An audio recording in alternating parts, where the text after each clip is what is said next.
Nandito nga po pala kami sa isa sa mga pinupuntahan at tinatangkilik ng mga tao dito sa aming lugar, dito sa Surigao City, ang Lunita Park.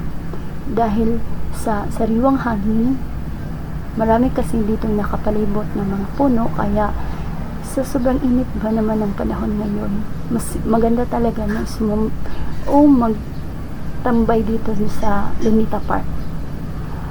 Libre lang naman, di ba? At may mga ganda ding tanawin tulad ng mga isda, yung munting palasyo, palaruan, at meron din dito yung maglilinis, magmamassage, maglilinis ng paa, anong tawag niyan, manicure.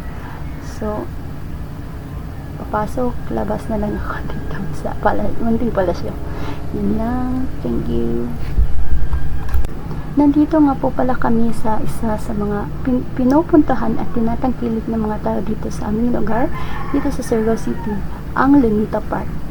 Dahil sa sariwang hangin, marami kasi ditong nakapalibot ng mga puno, kaya sa sobrang init ba naman ng panahon ngayon, mas maganda talaga na magtambay dito sa Lunita Park. Libre lang naman, di ba? At may mga ganda ding tanawin tulad ng mga isda, yung munting palasyo, palaruan, at meron din dito yung maglilinis, magmamassage, maglilinis ng paa, anong tawag niyan, manicure.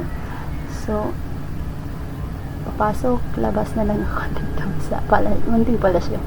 Yun lang, thank you.